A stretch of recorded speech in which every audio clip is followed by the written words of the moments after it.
κυβέρνηση, όπως είπε η Κριστίνα, το ένα είναι τι κατηγορία θα αποδοθεί στο Κώστα Καραμανλή, διότι άλλο πράγμα είναι να πας για ποινέλημα και να πεις συνεννώ κι εγώ, και άλλο να είναι κακούργημα. Δεν μπορεί κανείς να πει συνεννώ κι εγώ και πάω στο δικαστικό συμβούλιο.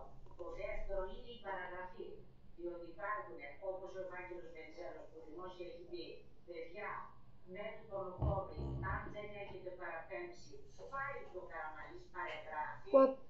Υπάρχουν βέβαια και οι απόψεις που λένε ότι με το καινούργιο νόμο της κυβέρνησης η παραγραφή είναι ανάλογη με τους απλούς πολίτες και τα δικήματα του πρώην Υπουργού είναι απαράγραπτα. Αλλά αυτά θα πληθούν στο πεδίο από τις δικαστικές αρχές, οπότε τα πράγματα θα κινηθούν λίγο στην κόψη του τσιρακού. Εγώ δεν καταλαβαίνουμε στο πιο δύσκολο κομμάτι της πολιτικής διαχείρισης ως προς τα πρόσωπα. Εννοώ, γιατί ο Καραμανλής είναι Καραμανλής, λέγεται Καραμανλής, έτσι.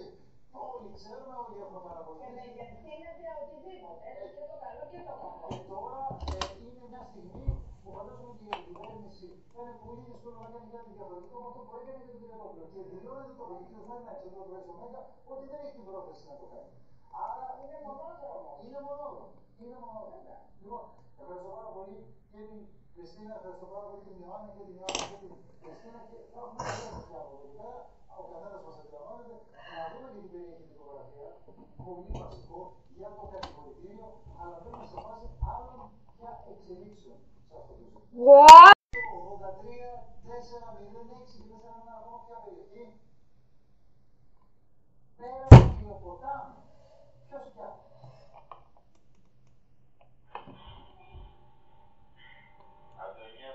Let's stop. Fuck you.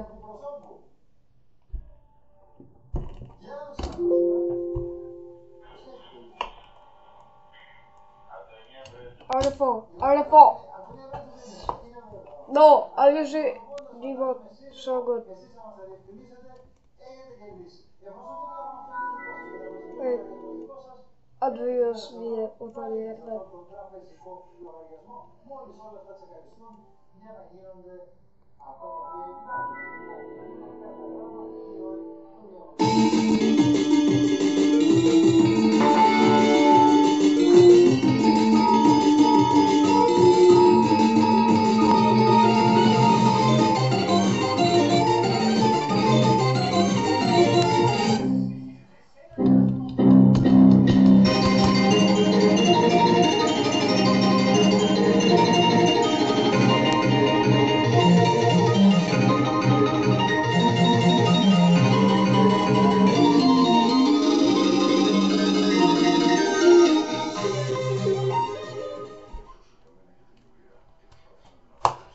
This is why I needed the numbers for full.